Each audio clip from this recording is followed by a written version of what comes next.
एक सच बताऊं, competitive exams के लिए जब 100 से ज्यादा नेशनल पार्क्स और उनकी डिटेल्स याद रखने की बारी आती है तो दिमाग बिल्कुल घूम जाता है। डेटा इतना ज्यादा है कि भूगोल और पर्यावरण का ये टॉपिक किसी पहाड़ जैसा लगता है। लेकिन टेंशन बिल्कुल मत लीजिए। आज के इस एक्सप्लेनर में हम इन हाई यील्ड एग्जाम फैक्ट्स को इतने स्ट्रैटेजिक और स्ट्रक्चर्ड तरीके से तोड़ने वाले हैं कि इन्हें याद रखना आपके लिए बाएं हाथ का खेल हो जाएगा। हम आपके दिमाग में एक ऐसी क्लियर मेंटल फाइलिंग कैबिनेट बनाने वाले हैं जहां हर फैक्ट बिल्कुल अपनी सही जगह पर फिट बैठेगा। तो चलिए शुरू करते हैं। इस सेशन को हमने 5 मुख्य हिस्सों में बांटा है। पहला, इंडिया स्पार्क्स बाय नंबर्स। दूसरा, जो सबसे इंपॉर्टेंट है, हाई प्रायोरिटी एग्जाम सुपरलेटिव्स। तीसरा, प्रोजेक्ट टाइगर एसेंशियल्स। चौथा, rare wildlife and habitats. और अंत में हम देखेंगे कंजर्वेशन लॉज एंड फ्रेमवर्क्स को। तो चलिए सीधे अपने पहले सेक्शन की तरफ बढ़ते हैं, जो है इंडिया स्पार्क्स बाय नंबर्स। किसी भी टॉपिक की गहराई में उतरने से पहले उसके मैसिव स्केल और टाइमलाइन का एक आइडिया होना बहुत जरूरी है। जरा इन फाउंडेशनल मैट्रिक्स पे गौर कीजिए। आज भारत में कुल 106 नेशनल पार्क्स हैं, और ये कोई छोटा मोटा एरिया नहीं है। ये देश के 40,500 स्क्वायर किलोमीटर से भी ज्यादा के भौगोलिक क्षेत्र को प्रोटेक्ट करते हैं। ये इतना बड़ा लेगेसी है जिसकी शुरुआत आज से नहीं बल्कि साल 1936 में हुई थी। तब हेली नेशनल पार्क एस्टैब्लिश हुआ था, जिसे आज हम सब जिम कॉर्बेट नेशनल पार्क के नाम से जानते हैं। ये नंबर शायद सिंपल लगें, लेकिन ये किसी भी एग्जाम के एब्सोल्यूट बेसिक्स हैं। एक बार ये सॉलिड फाउंडेशन बन जाए तो आगे के कॉम्प्लेक्स फैक्ट समझना बहुत आसान हो जाता है। अब आते हैं अपने दूसरे और सबसे स्कोरिंग सेक्शन पर, हाई प्रायोरिटी एग्जाम सुपरलेटिव्स। देखिए, अगर आपको एब्सोल्यूट एक्सट्रीम्स याद हैं, यानी सबसे बड़ा क्या है, सबसे छोटा क्या है, तो समझ लीजिए आपने कॉम्पिटिटिव एग्जाम्स का एक अल्टीमेट मेमोराइजेशन हैक क्रैक कर लिया।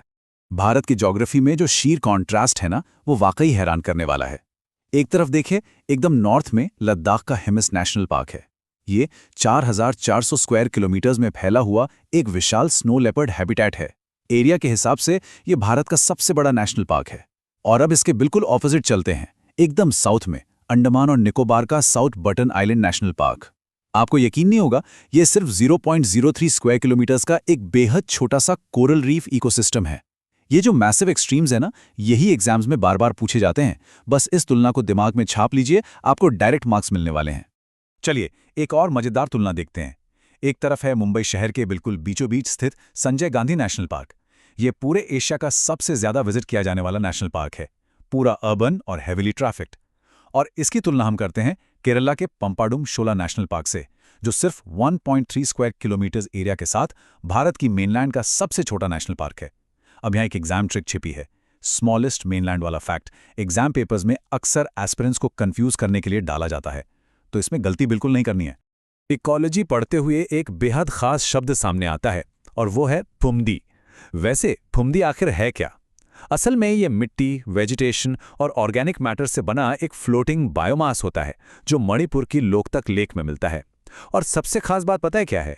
यही वो जगह है जहां केबुल लमजाओ नेशनल पार्क स्थित है। ये पूरी दुनिया का एकलौता, जी हां, कंप्लीटली फ्लोटिंग यानी तैरता हुआ नेशनल पार्क है। फुमदी और इस पार्क का जो ये कनेक्शन है, ये एक गारंटीड हाई यील्ड फैक्ट है। हर साल किसी न किसी परीक्षा में इस पर सवाल पक्का आता है। चलिए अब शिफ्ट करते हैं अपनी तीसरे सेक्शन की तरफ, प्रोजेक्ट टाइगर एसेंशियल्स। अगर आपने पिछले सालों के पेपर्स देखे हैं तो आप जानते होंगे कि एग्जाम मटेरियल का एक बहुत बड़ा और हाईली टेस्टेबल हिस्सा सीधे प्रोजेक्ट टाइगर से आता है।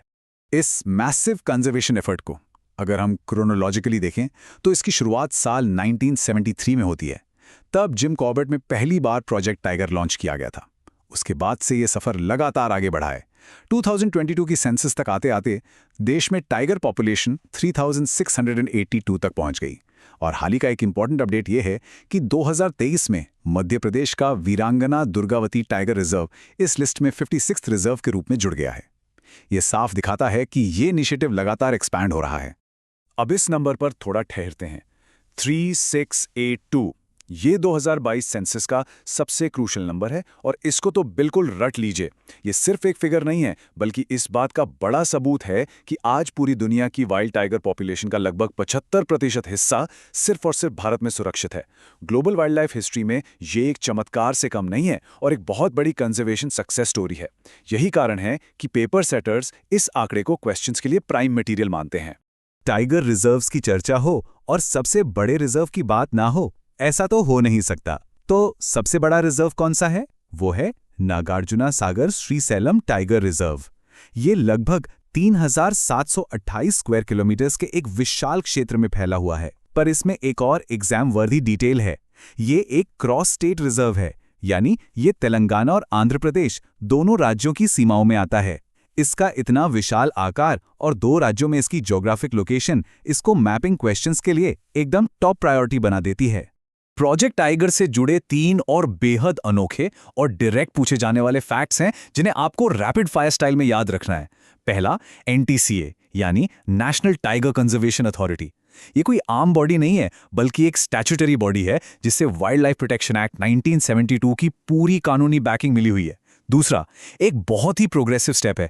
मध्य प्रदेश के पन्ना टाइगर रिजर्व ने देश की पहली विमेन ओनली सफारी शुरू की है, जहां पूरी लीड फीमेल गार्ड्स के हाथों में होती है। और तीसरा पॉइंट, हाईएस्ट टाइगर डेंसिटी, वो भी MP के ही बांधवगढ़ नेशनल पार्क में मिलती है।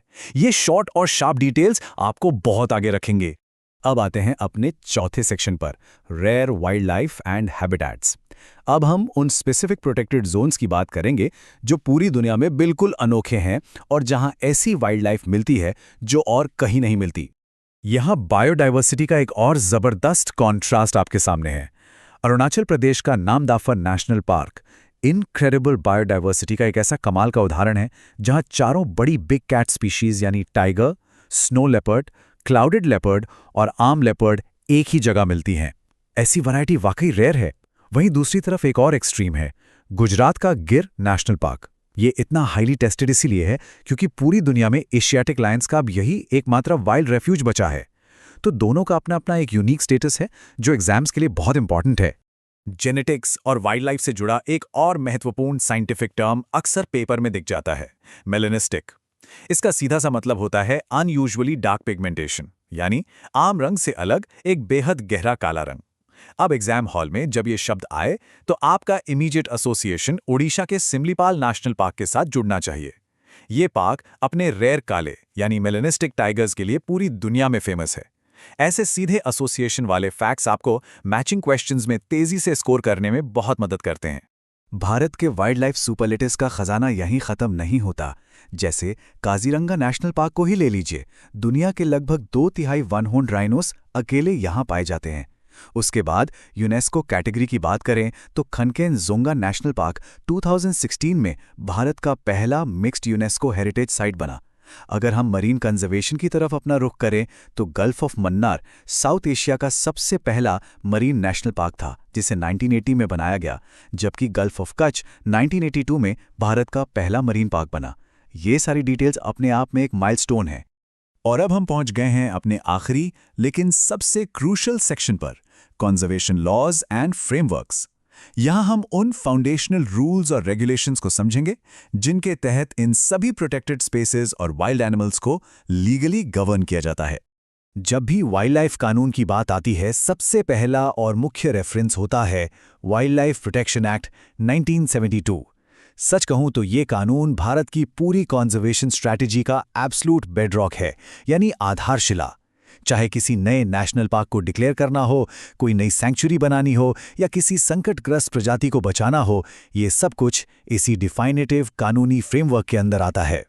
इस लॉ को थरली समझना लगभग एग्जाम क्लियर करने के बराबर है, क्योंकि इस पर सवाल आने ही आने हैं।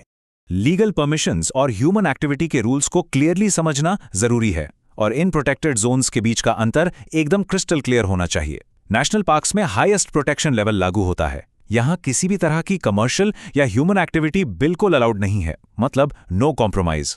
इसके विपरीत वाइल्ड लाइफ सैंक्चुरीज में थोड़ी छूट होती है, जहां लिमिटेड ह्यूमन एक्टिविटी अलाउड होती है, जैसे लोकल लोगों के लिए ग्रेजिंग। और फिर आते हैं बायोस्फीयर रिजर्व्स, जिन्हें स्ट्रिक्टली 3 हिस्सों में बांटा जाता है। एक डीपली प्रोटेक्टेड कोर जोन, उसके बाहर एक बफर जोन और सबसे बाहर एक ट्रांजिशन जोन। ये लीगल डिफरेंशिएशन MCQ क्वेश्चंस के लिए बेहद क्रूशियल है।